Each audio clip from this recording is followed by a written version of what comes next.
Hello. Good evening, Miro. Hello, Welcome. Gabby. Good evening. Hello. Welcome. So happy to see you, to be our guest in our Casual Friday. It's actually the second Casual Friday in a row. Yeah, my second guest. We're doing this in the space positive business.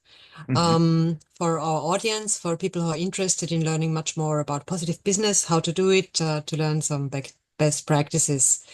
And our topic today is how to create a healthy feedback culture in organizations.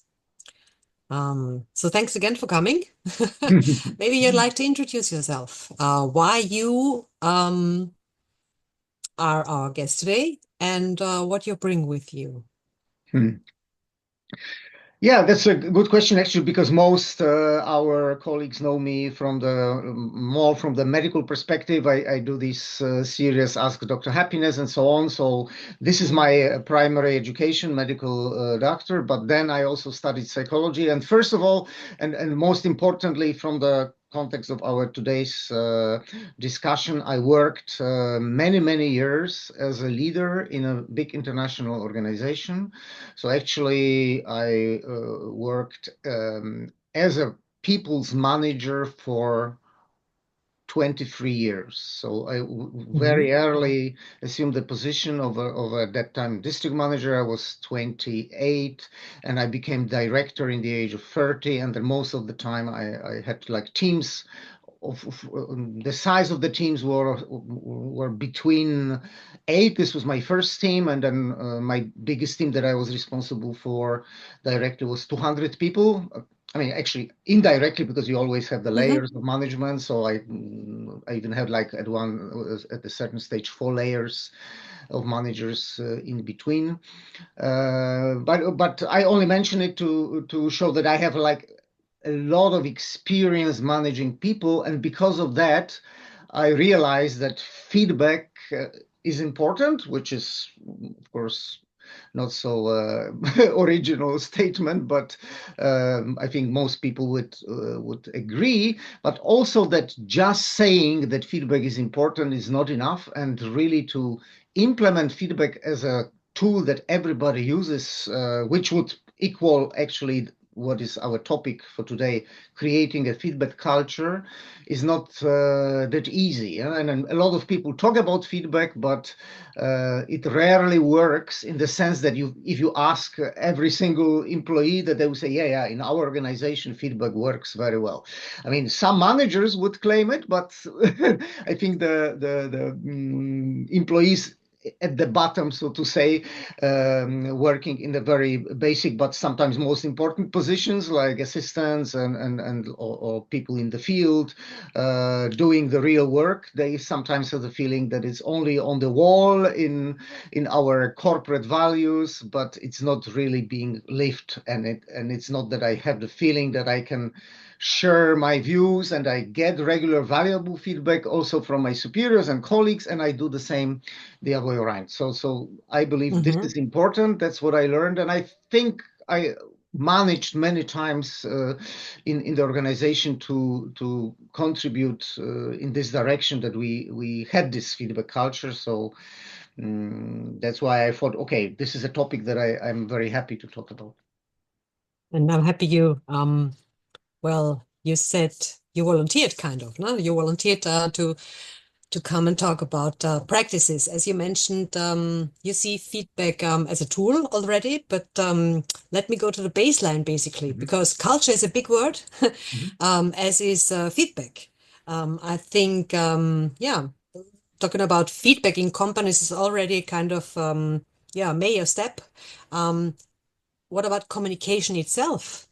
Mhm. uh, Communication that people are communicating with each other in various ways is, in my opinion and experience, the baseline. Yeah, before we even go to feedback, or do you have a different Absolutely. No, experience. I fully agree, and I think like if the communication generally is not working well, then organizing a big program on feedback Hmm. would be probably one step ahead too much. I mean, we should first do the basics, yeah, and promote healthy communication, like including that everybody is encouraged to speak up and bring their views to the table and opinions and everything.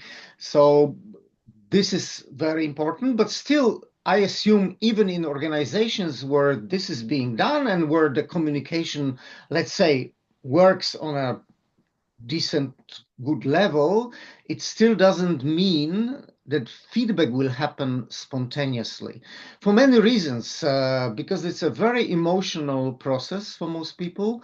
Because usually, when people think about feedback or have the need to give feedback, especially, it's where they are unhappy with somebody's behavior. This is the classical situation. Of course, we also have positive feedback and like all kind of systemic feedback sessions, whatever we can also discuss about it. But like the classical situation is, okay, I didn't like what you said or how you behaved against me or during this meeting or whatever. And I would like to do something about it. But I'm actually afraid that when I say it, you might be angry with me. You might like say, "Oh, who are you to tell me?" Or, and actually, and you made a lot of other mistakes that are even bigger than this. And so people are basically reluctant to go for it, even though they know that there is an issue, and if they know that actually they should give the feedback because this awareness is somehow there, I would say, in modern organizations, but the praxis, it's not easy. And if there is no systemic encouragement and a concept and backed by the management and training or whatever, then we might deep dive into the mechanics, so to say, how you might want to create it, then it rarely happens. Of course, there are very bold, courageous people who will do it, not necessarily the right way, because some people believe that they're always right and they are also entitled, to give everybody else advice or their opinions, which is not the the healthy feedback culture that at least I have on my mind.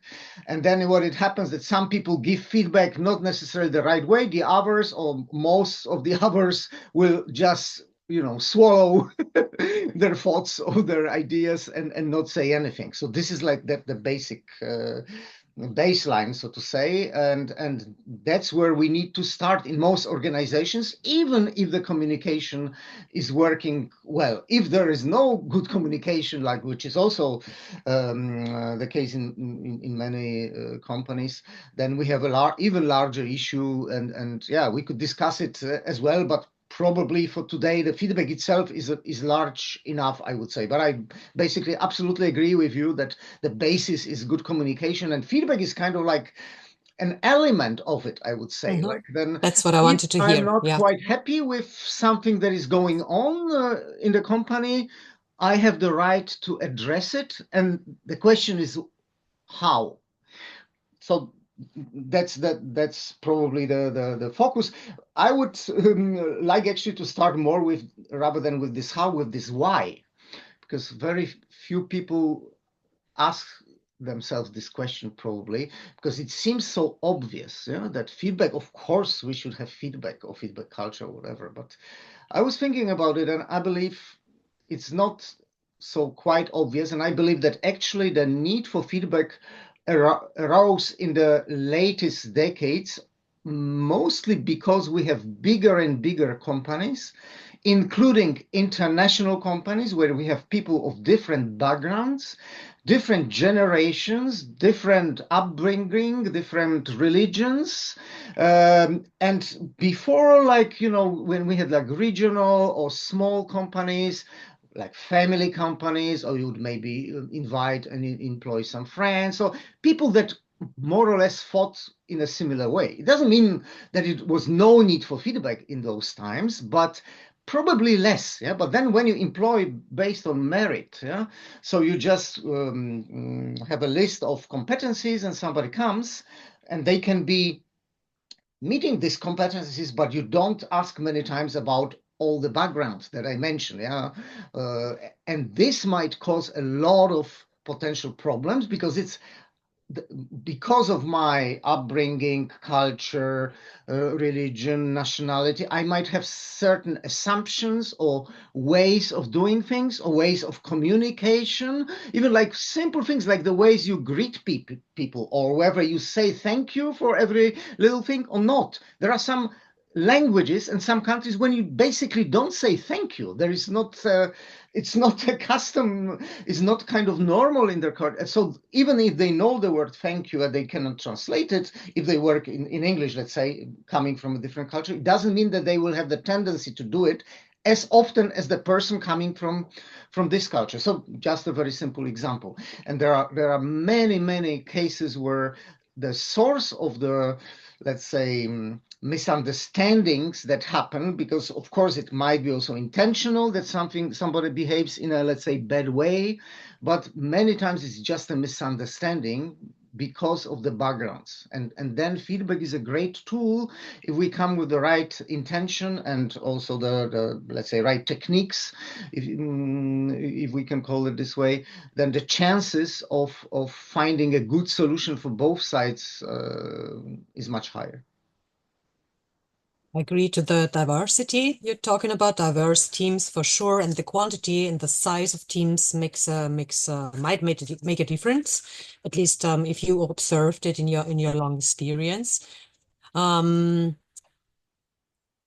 me come back to one sentence you said, that one of the critiques maybe, or one potential to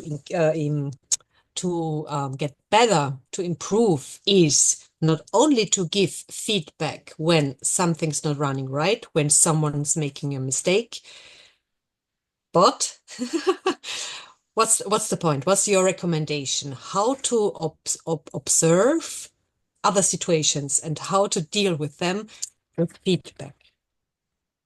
Do you Is mean it not looking at failures, or what yeah, can be exactly. the What incident I for meant with feedback? this is not what should be, but what is typically what triggers people to the thought, okay, maybe this is the situation I should give somebody feedback. So usually the And negatives, because there is a pain, personal pain, because yes. you maybe behaved in a way that I felt offended, yeah, or you made this strange face and I thought, okay, she doesn't like me, or maybe she looks down on me, or whatever. And then I'm suffering somehow emotionally, and I want to do something about it. With these positives, it's of course in a way more difficult, and you have to be on a higher level, that you have this generosity of willing to share the positives about other persons, especially in organizations when you have a certain level of competition, and when the rat race syndrome and everybody's like trying to do their best. So not necessarily all people intuitively come with this idea, I will now praise my colleague.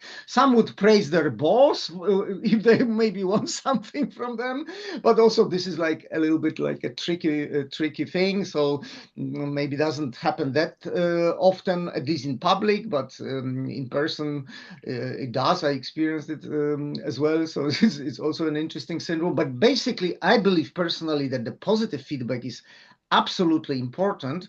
And this is when we probably go deeper into it, I can share some examples how I did it with my teams, where I kind of, to teach people how to do it, in a way, I don't, maybe that this word would look a bit weird, but I kind of forced people to give the positive feedback in an organized session where they had to prepare for a team. Like it was my management team, for instance, with 8 people, the directors of a big international company, and everybody had to prepare the feedback for their colleagues, including the boss, which was me at that time. And the rule was that you have to find at least 3 good points, could be more, and you have to find at least 1 negative point, could be more, but not more than 3. And I also shared them after I got to know this rule from coming from the positive psychology research of Barbara Fredrickson, that the absolute minimum proportion between positive and negative feedback for neutrality is 1 to 3, and for flourishing or positive environment, we should go 1 to 5 and up, so that they know that, oh, I didn't want to restrict it too much, but it was a clear signal that you have to give both, and there should be more on the positive side. And actually, people, when they heard about it, they were like skeptical. Some people said waste of time, or why do we need to do it? I mean, if I need to say something, I will do it. Why should we do it in an organized way? All kind of statements. But I was like pushing this, and I told them, you will see that it has a value. And actually, there was few initiatives that I remember got such a good feedback afterwards to the idea of giving feedback this way, that people said, wow, I really, first of all, I felt great because everybody got at least 3 points, and people were in most cases more generous. So most people would get at least 3, but sometimes 5 or more positive aspects, which were all. And I also said, it has to be true. You cannot come up with some, fake stuff, obviously. So some people, because there is some animosities in teams usually. So some people said, yeah, I struggled to find good things about her because, generally we are a little bit like in a fighting mode. But finally they did. And because that happens very often, that even if you have like a little bit internal enemy, which is a problem in itself in a company, I believe, from the boss's perspective at least. So I would normally like to modify this situation at least. But then the people who have these kind of enemies recognize and understand that these people, because they are so good to be my, let's say, adversary or internal enemy, they are strong enough, they must have some competency. So at least you can address that, if not some personal positive stuff about the way the people behave. So, but this is a nice basis. And once you hear from the person that you don't trust that much and think they are like negative about you, and suddenly you hear this person saying positive things about you, it changes a lot. I experienced it. So it was like, I knew it will work, but when I saw how it works, I was even surprised how powerful it is. So it needed some time, like to convince them first, to organize, to arrange. I gave the task, also give them the time to do it, that they had to think and write down if they needed, and they prepared well. And then I must say, I was amazed how good it went, but every single person, you could feel the atmosphere that the people saw, wow, this was a well-invested time. Now we feel as a team much better, because there was this honesty of it, because there was always at least one negative thing and many times more, but also the overwhelming power of this positive part made the whole experience a wonderful one, I must say. So this is probably one of my biggest aha experiences, that like something that I knew from theory, when I put it into practice, it was even better than I expected. What exactly did change? What did you notice? What changed? What was different afterwards? I think what was different, first of all, was the general level of trust and, like I would say, mutual acceptance, in the sense that people say, yeah, okay, you're different than me, but it's okay. I'm also different. There are things that maybe I go on your nerves with my behavior, or vice versa. Or there are situations when we have like different approaches or different styles, but we still value each other's competencies and role in the organization, because in this team specifically, everybody had a different role.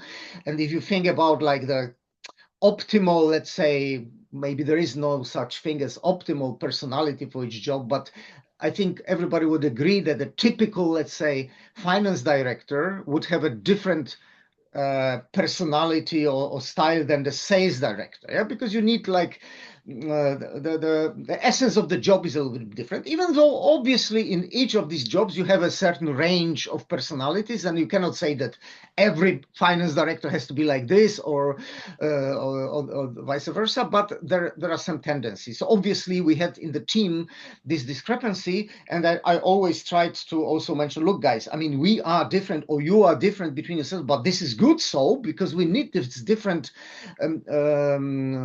skills, capacities, personalities, even to deal with the specific jobs, but then we have to maintain certain commonality in the sense that we support each other, trust each other, try to understand each other, accept each other's differences, and work together with the pleasure, knowing that we basically want to support each other, that we all have the positive intention. And the word positive intention was something that was one of my core ideas all the time. Also, when giving feedback, that if somebody, let's say, in my eyes, misbehaved, I don't assume that they did it to hurt me. I assume maybe they had a bad day, or maybe it's their background culture, whatever, and I just want to bring it to their attention. So now I'm talking about me giving feedback to somebody with the hope that they will say, oh no, thanks that you tell me. No, I didn't want to hurt it. It was only because this and this and that, and then it's somehow the situation is cleared very often. And the people feel when you come to the feedback, to giving feedback, what your intention is. Do you want to kind of punish somebody on show them I'm the wise one, I'm the clever one, I'm the one that knows, and you are the stupid, or you are the one that should be punished now? I mean, a lot of people do feedback this way. I mean, I showed it pictured it in a little bit extreme way, but at least on a certain level, there is this feeling that, that's why people sometimes say, who are you to say that? Do you think you're ideal or something? So I think this intention is crucial. Yeah. Mm-hmm. Intention is crucial, and the focus on the positivity of things. And that's where, as we're talking a lot about the negative feedback, and then what does it need to observe? How did people prepare for those feedback sessions? You told me you gave time, they wrote something down, but what skills do I need, and which strengths, which everybody has, just maybe to see or notice, in order to be able to give feedback in a positive way. Hmm. You see? Yeah, sure. That's a very good question. So I think the What the do people need to communication, the learn general. who are not used to give positive feedback? One step Do you mean behind before specifically now giving it. for positive feedback, or? Exactly. And I'm not talking yet about communication, but the step before. What maybe if they don't even see, how can they, Mm. yeah, go through the day? And You know, I think part of it is probably also the education in the first place, that people understand mhm, that we all need feedback, including or specifically and very much so the positive mhm, feedback from other mhm, people, yeah, mhm, because not mhm. everybody is fully aware of it. So I would Yeah. always try to explain, based by some studies and experiences and examples, how important it is, and to challenge this notion that if somebody is doing their job, because we are talking mostly now in the business context, but obviously it works the same way actually with Sure. friends and family. But just because somebody is doing their work or their job well, it doesn't mean that it's obvious and that you should take it for granted. Yeah. So like saying thank you or words of appreciation do not need to be reserved for very, very special situation when somebody has done something spectacular. So like I developed this rule that like sometimes we say that, oh, I caught you on doing something wrong. So I always tried to flip it and say, try to catch people on doing something good. Hmm. Like to be observant. And Yeah. if you see something you like or admire about their performance, style, even simple things like like being always positive, smiling, this beautiful smile that makes me feel well at work, like say it also, yeah, because it's not obvious. Yeah? So anything, and people have different strengths, and once we start this culture of noticing these things and also reacting in a positive way, not keeping it to yourself, because many people say, yeah, okay, this guy's doing a good job, but it's his job, he's getting paid, so why should I say something? It's not my role to say it. Maybe his boss or her boss should say something. Yeah? But I think the culture works when everybody is doing it, basically. So, and making people aware that this is important is one big first step.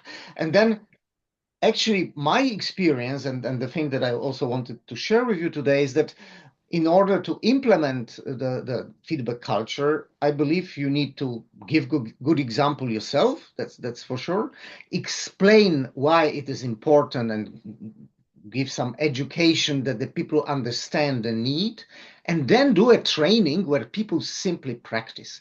Because just telling people to do it, some people will, of course, they're more talented and more courageous, but some will not if you never give them a chance to try. And again, my experience was, for instance, that the accountants or the people that sit most of their time just at a computer and don't have that many interaction with other human beings are sometimes a little bit shy or don't have this experience, and they really avoid situations that might be confrontative, like that they are really afraid if I say this and how this person will react, so better don't do it. So this is of course about the negative part again, but I believe the best thing is to look at feedback the way that whatever my observation is, it's good to do something about it if I decide so, because maybe on small negative things, my personal view is you might ignore it because I'm not perfect. And if I want to catch little things on everybody else, it's maybe not so productive. So if it happens regularly and it really hurts me or is a big problem for me or the company, in my opinion, then I need to do something about it. And the positive things, we should like draw our attention to it and catch the colleagues and our employees or other people generally when we see something positive and do it. But even with these positives, I believe we need the training, because some people simply, the people who didn't see it in their families, in their upbringing, at school and at previous companies, when you just tell them, do it, it's so wonderful, you give some nice examples, great presentation, basically it never happens without like kind of, again, maybe forcing is not the best word here, but like giving them the opportunity to practice a little bit in a safe environment. So what I did was to organize a training for every single employee. We had like 65 people in the company at that time. And we organized a training where it was like theoretical part, presentations, and then in groups, trained that everybody had to give the feedback a few times, including giving it on the same level, giving it to your employee if you had some, obviously, and giving you also to the boss. So I was there all the time as well, and I was not the only boss, because there was like a few layers, as I said. So there was many configurations of people, and sometimes it was like between departments. So like the accountant wanted to give the feedback to the medical manager, who was like a level higher, but not directly, it's a different department. So and people avoided it. So we made this like a concept that you have to train giving the feedback to very different people, both in your department, including your boss, your colleagues, but also across the reporting lines and with different departments, and it included both positive and negative things. Train both, because even the positives, it seems to be so easy, but it actually doesn't happen that often, and people feel somehow awkward for whatever reason, maybe because we are like positive psychologists, if I may say so, or at least we live in this positive I don't want to say bubble, but in a way we do a lot of things within the sphere of positive psychology. So for us, it's maybe kind of obvious, yeah. But I see a lot of people having trouble or problem to say something positive directly to another human being, and then giving this opportunity during a training session in a safe environment with humor. You can have role plays, you prepare it, and then you swap, you change roles, so everybody's doing everything, so you feel like, okay, we do it. It's not that I'm punished, that I have to do something like this. We will all benefit from it, and we train all together, from the youngest receptionist to the general manager. Everybody was there, and I saw that also this fact itself was very impressive for the people, because it doesn't happen that often, and people engaged much more, I believe, than if it was like only, you have to train, because so I'm the one who knows everything, and I now order you, my employees, to train because it has to change. So then there is like much more resistance. Yeah. But if you see, okay, we all have to learn, including myself, I think it's a very powerful signal, and my experience with this one was very good. And then, as a consequence, we so my let's say recommendation was, and I did it myself, as I explained before, with my team, but all the department heads were supposed to do similar events once a quarter with this organized systemic feedback, where they were sitting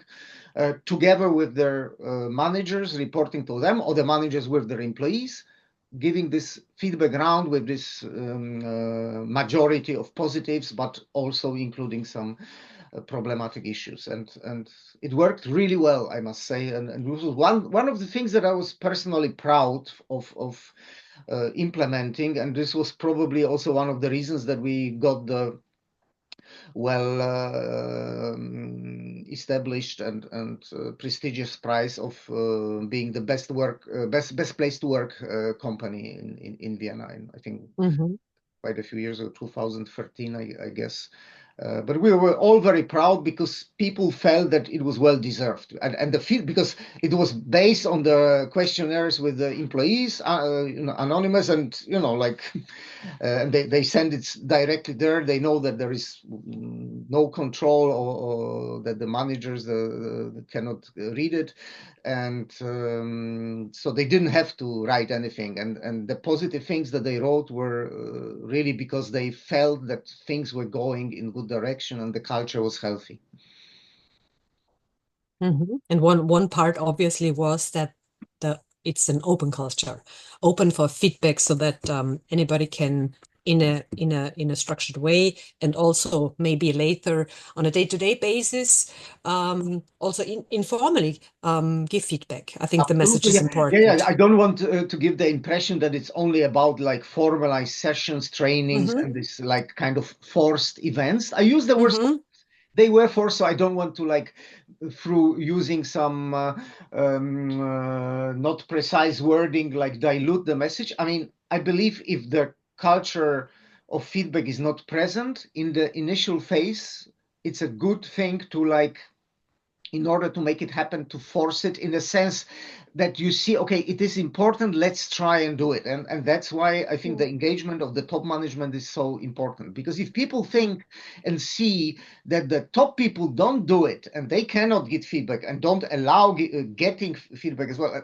and then they only like require or demand their employees to do it, this is not part of a healthy culture, I believe. So I wanted also to give the good example, but it had to be, like part of personal objectives. You know what I mean? Like then people also felt responsible for it, and it was like followed upon. So I would actually require every manager to do it every quarter once for their people. Yeah. And then, like in some cases, and I was really very amazed in a positive way, that people said, look, I want to do an additional feedback session because I feel there is some tension in the team. So is it okay? I said, of course. I mean, this is like the minimum, or like to set the pace, But then finally, coming back to your remark, obviously the ideal thing would be that these things happen finally in a spontaneous way on demand. Still, I think this feedback in a team, I would still do it maybe once a half a year or something, or at least once a year. But this quarterly was working in my case quite well, and I really appreciated it, and my people as well. Especially if you do it with some humor and really genuine positive examples, because people, I remember some of them said, look, I mean, I remember one remark from my medical director. She said, I never got so many positive things about myself in my life as today. You know, even though it was from employees, including some people that it was like it was not always the best cooperation, yeah. But still, even those people would appreciate certain things and say it. And I said, look, I really demand that the examples you bring are authentic. Please don't spoil it by bringing fake stuff, as I said before. And they did it. Yeah. So because if you would allow such things, people would think it's like a farce and doesn't make any sense. But as long as it's genuine, it's very powerful. And at some point, it gets common. It gets Absolutely. And that normal. gets kind Yeah. of normal. And then Yes, people didn't even remember how it started because it became such that's a good. standard, good, Mm, normal, authentic, obvious thing that we have mm-hmm, regular feedback sessions, including also these spontaneous things. And sometimes when I even heard some rumors that there is some that people like would try to start to complain about somebody, and I always would say, because sometimes they would go to me like to bring to my attention that this person is doing something or said something, and I always would say, did you talk to this person? And we say, mm-hmm, oh no, I just want to, no, I don't want to listen before you go there and do the feedback. You know how to do it, we were all trained. If this person sends you to hell, doesn't want to listen or whatever, then you might come to me. But before you talk to this person, I don't want to listen even. Like to kind of again force people to not go the easy way to report to your boss, but talk to this person. It's of course a bit more difficult, and people, there is always this emotion, you don't know how the person will react. But this is also about the technique of getting feedback. We might get into it because I find it actually personally a crucial part of the feedback culture, to train the people on how to get feedback, not only give feedback. I had sim systems developed for both parts, yes. but this getting feedback is very, very tricky, because this is where sometimes the problem starts. Yeah, if the Mm-hmm, person who got feedback reacts in a way that is not productive.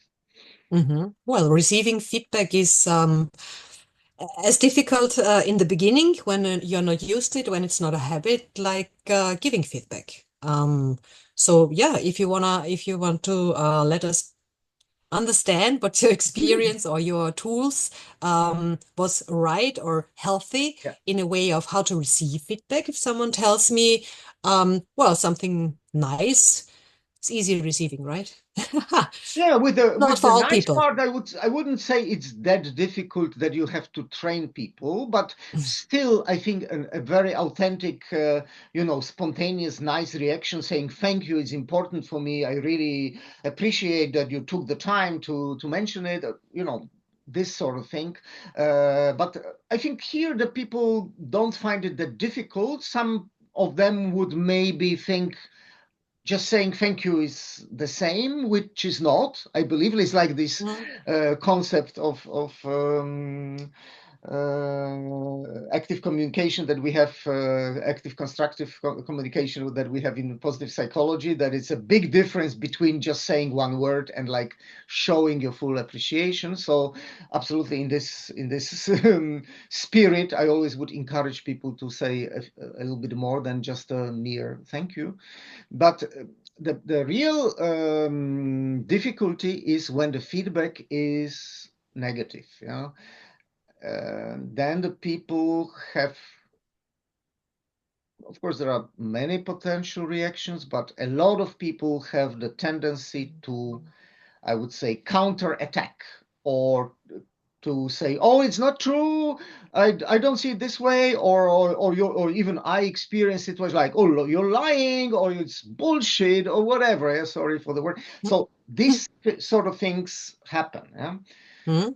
And then, of What's course, the healthy? person would then, if you didn't train them properly, they would cut me. No, I took my courage. I prepared myself. I went to this person, and then I got this. I got told off basically, and she shouted or he at me, and this was like a not only waste of time because I don't think that the person got anything out of it, but they also like our relationship is now ruined, yeah, because we had a terrible argument as a consequence. So I think feedback is like a dangerous and useless tool. So this, I mean, in an extreme situation, this is what might happen. Of course, What in happened? most cases, it will be somewhere in between saying thank you so much for giving me this feedback and having a terrible argument. But many times it would be not that pleasant as you would expect. That's why I think the kind of methodology, how you should prepare, learn, and actually train even to receive feedback is very important. So obviously also the technique of giving feedback is very important, but here I think there is a lot of companies and training companies who provide it. There is usually this three-step or four-step model. Probably you know some of these things as well. So I might very shortly signal this, but I don't want to go into details because this is kind of standard knowledge that you should like describe. Like typically the first step is like situation. So you remember yesterday during this meeting when we talked about these creative ideas. So this is the situation, something that the person cannot deny. And then you say, I call it the second phase, the problem phase, and you interrupted your colleague a few times. And so this is the problem. And as you might imagine, this person was then very frustrated and actually didn't continue giving her input. So this is the, let's say, implication part, as I would call it. And then there is this, let's say, consequence part. And I would like to ask you, if possible, next time, please don't do it. This was, of course, from the perspective of a boss, rather like giving a feedback to employee in a meeting, which I gave many times in this context. But it could be the same, like steps could be applied maybe without the last one, which is only when you have like certain power that you can suggest or demand something of somebody. But Well, typically it's enough to, what can be done also obviously even between friends. Yeah. So like, because the third part, the consequence part is usually like emotion. So like you describe your own emotion. Look, and I felt hurt, or this famous I communicate instead of you are doing this wrong. No, I felt a little bit hurt. I felt like that you don't listen to me, and I felt that probably I should just stop, whatever. So this emotional talking about our emotions, giving this feedback rather than accusing the person of doing something wrong is a classical thing. So once again, like just to summarize this technique of giving feedback, so describing a specific situation where hopefully both parties can remember. The best way would be something fresh, because the feedback shouldn't be given after a situation after 3 years, but rather from yesterday or today or maybe 3 days ago. Then the problem, what was the problematic behavior, then your emotions or your let's say, why do you think it is a problem? And then finally, you might mention what you wish that happened, or if it happens again, what would be the consequences of not changing the behavior? This is again more like on the boss employee side, but could be also like if you tell my secrets to your colleagues again, I will not want you to be my friend anymore. Yeah. For instance, like even on a friendship basis, the consequences might be also communicated sometimes. Yeah. But this is about the feedback giving. I think this is like more common knowledge in my experience, but the feedback receiving feedback, I believe is much less appreciated in the sense that this requires skills. and a So what's a certain model. healthy feedback receiving? Exactly. So I developed or followed. I mean, I'm not quite sure whether this model we developed with the company that I was working at that time, or is it a maybe generic concept? I'm not quite sure, but it's called Learn, the model. So I will maybe describe it because it's easy to follow these acronyms. So the first letter L would stand for listen. Obviously, I think it's so important, like listening, not interrupting, and trying to understand. Yeah, so this is the first point. Yeah, the first topic, the first task of a person who is receiving feedback is trying to listen. Yeah. Then the second letter would be E for evaluate. So like, even if your spontaneous reaction is like that you don't agree fully, try to think again and try to find a potential truth in it, or like try to find where it might be, maybe from this person's or other person's perspective, some truth in this. Like, try to assume that this feedback might be true and is giving in a positive intention, rather than finding contra arguments or trying to find like reasons why you had to do it in this very situation, which most people concentrate upon. So like, try first listen and then try to understand what is behind, what could it be, like really what could I have done wrong. Yeah, this so, and then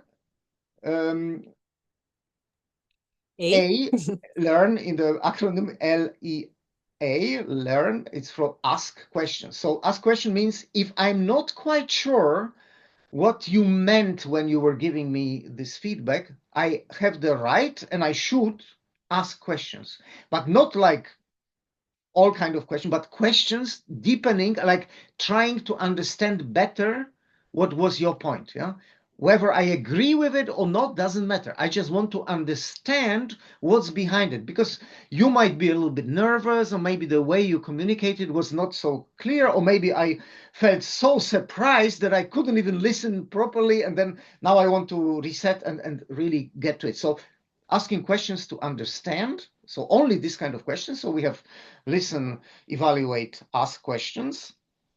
And then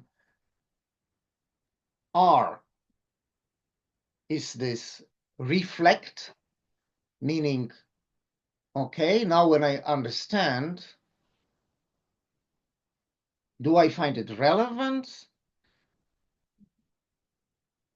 Do I really, am I ready to accept it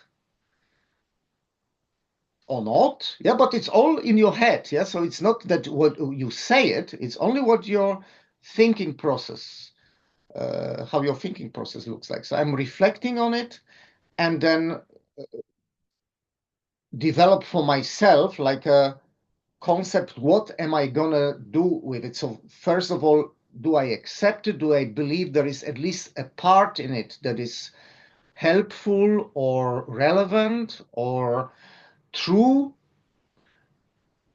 And if this happens, then we have the last part, learn, which is N, which is navigate, which means like take some action, navigate towards a better future or better solution. Yeah? So meaning that, first of all, in this model, what is very important, there is no place for contra-argumentation, for, fighting or Depends. or or giving feedback to the other person. Ah, good that you're telling me. Actually, I have also something to tell you. This Mm-hmm. happens from my experience very often, if it's like kind of spontaneous without any background and training and rules. And then like, like, is for me, somebody said, it's like playing a tennis match without the lines and without the referee. It would be fully chaotic. We need some rules. I'm not a big fan of putting everything in life in rules. I believe we need a lot of place for spontaneity, for like intuition, for impulses from our heart and so on. But certain level of rules, especially in difficult fields, and I would say feedback is a difficult field for most people.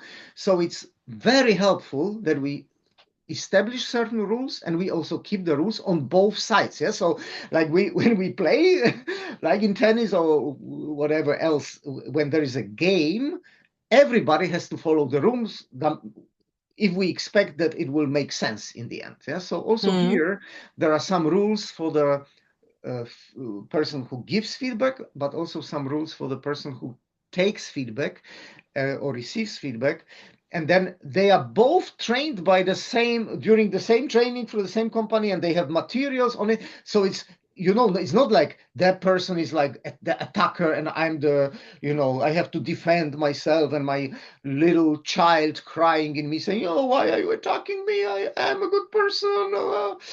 This happens very often spontaneously, but you know that, okay, this is the situation. I have said or done something that this person sees in a certain way, and they took their courage and they prepared and they want to give it to me as a feedback in order that I can grow and develop myself, maybe learn from it, and maybe the whole atmosphere will be better if I take it properly. But of course, maybe next week or next month there will be a similar situation the other way, right? And of course I have the right to go the other way. But this discussion is not the opportunity to give all my potential things back to the person. No, this is only one topic session. So this was one of my, like, I would say the rule number one, maybe even, if we have a feedback session, it's about this topic, full stop. No other topics are allowed. You can ask questions, have a little discussion, but about understanding of what the person who was giving feedback really meant. Yeah. So this was so crucial and so difficult also to implement, because I experienced, and even in the situations when I was moderator, because sometimes when I had conflict management situations, I was moderating it. And even if you establish rules, the emotions of people, especially in conflict situations, are so high that even if you say the rule like now, and then the person has to talk, they break the rule like within 2-3 minutes. I was amazed, but the emotions can be so high. So even just mentioning the rules again once is not enough. The training and repeating it, role playing, from my experience, is absolutely necessary, that you like fix it in the culture and not only signal it. Because if you signal it, there will be always some people who like it and do it, but there will be always some people who don't do it. And then you cannot call it that you change the culture, because culture is something that actually everybody is living. Yeah, of course there might be some exceptions, somebody had a bad day or whatever, a new person, but generally, at least the vast majority lives it and would agree that this is part of the culture. And otherwise, we have these beautiful posters hanging on the walls in many companies, and that's it. And it's only when somebody asks from like some journalist or whoever, then do you have company values? Yeah. There was this poster somewhere in the big conference room. Yeah, you can go there and have a look. I really experienced this kind of statements. And it's really sad. On the other hand, the positive example, how could maybe someone, a new employee coming into the company, and maybe this is our last information we still share, what can be done, or how can he see it's not just a poster on the wall? Or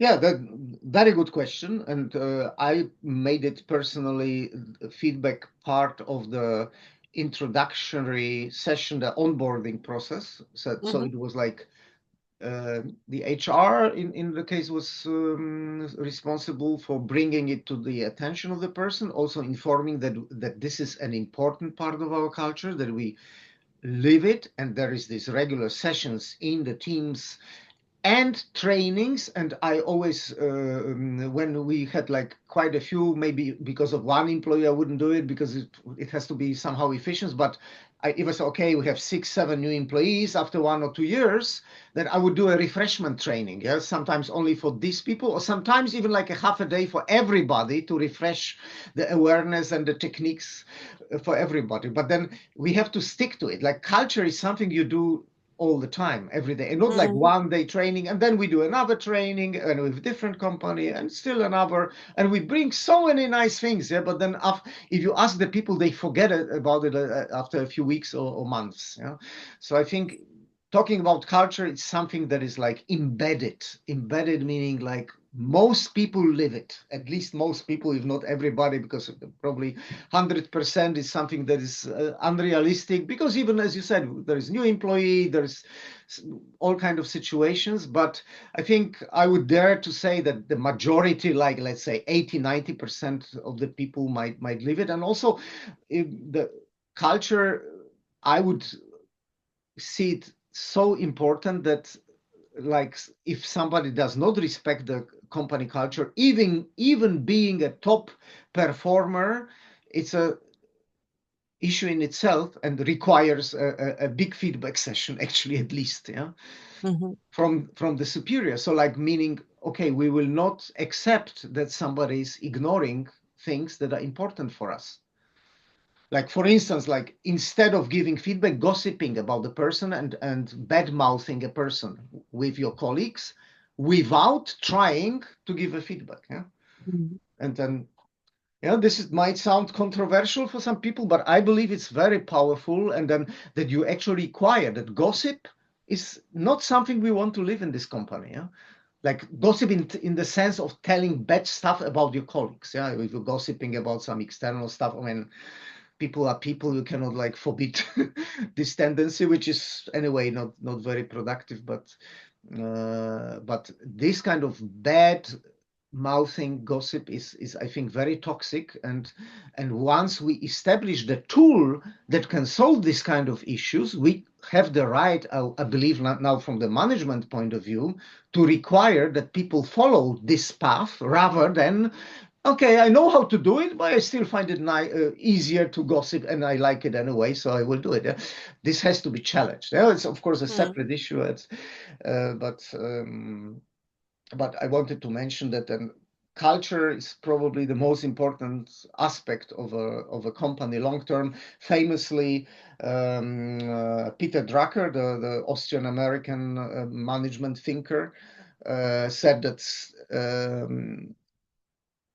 culture eats strategy for breakfast. I really love this sentence, because many top managers always think in terms of strategy. We have this strategy. This is how we think. So, like big words, big concepts, presentations. Yeah, but if the culture is not supporting things that are in the strategy, it will never work. Yeah? It might work for a few weeks if people are afraid and stuff, but if we want long-term change, for instance, the culture has to be involved, addressed, and be part of it. Yes, and fear is not the emotion we want to increase in companies. So leading by other positive emotions, for example, is can be much more effective. Can do something good to performance and to our attitude and how we treat each other. I guess.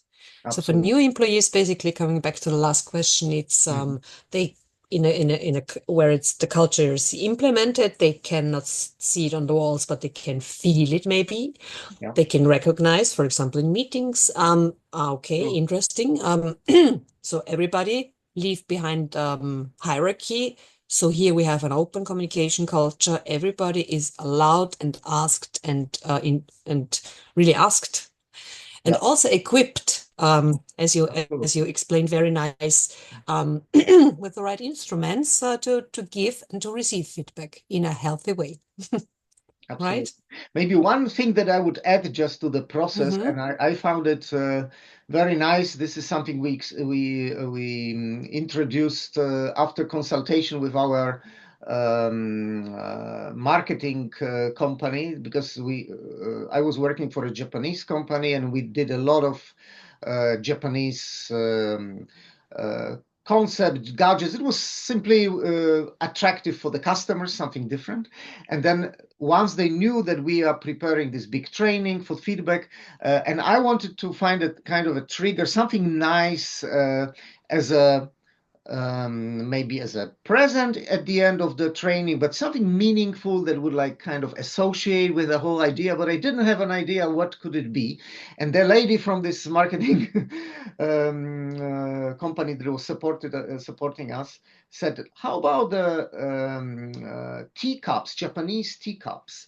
And I said, yeah, okay, mate. And then we were talking, had a very nice creative sessions, and we came up together with this idea that everybody will get 2 cups of tea, but not just as a present, but with the message that if you want to give feedback to somebody, invite them for a cup of tea. So you are the host, you prepare the tea, you create the nice atmosphere, yeah.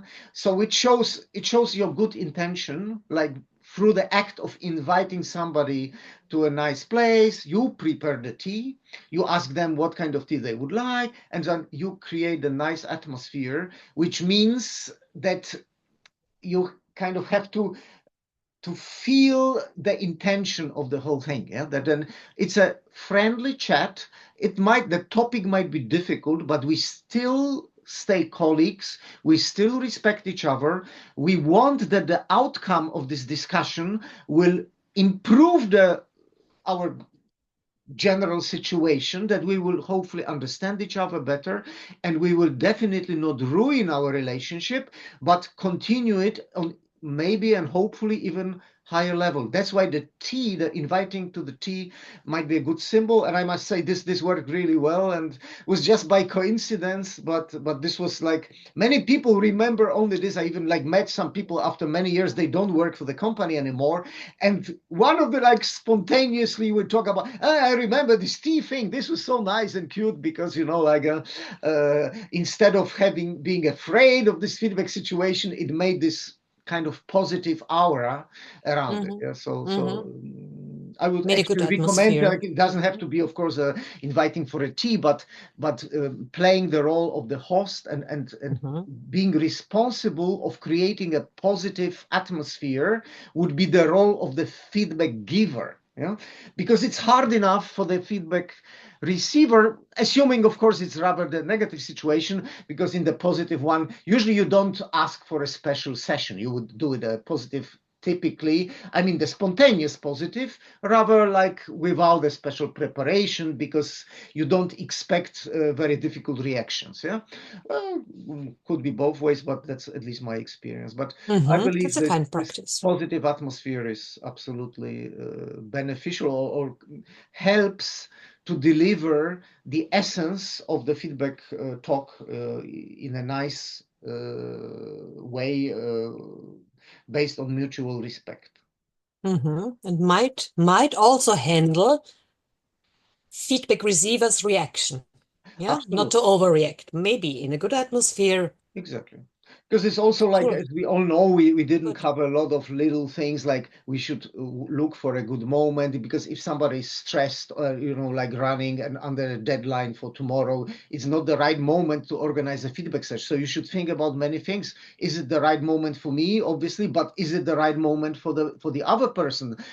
Even more important, yeah, because if I want to, it's not about venting my emotions. It's about like trying to solve an issue, and the person has to be ready for it. Yeah, and this, sitting together over a cup of tea is for sure helpful, but of course the general readiness of the other person should be there, and the person should be asked and should also have the right to refuse the moment. Yeah, not the I think they should accept the feedback talk, but if I ask for today and say, look, please not today because this and that, I should always say, okay, no problem, let's do it tomorrow or the day after tomorrow, no problem. Yeah. So like being this like human, showing human understanding for the situation of the other person is absolutely crucial. Perfect. Let's get to an end, Miro. You've given us a wonderful overview, a lot of practical examples. I will make some notes. We will share the recording of this tonight's event.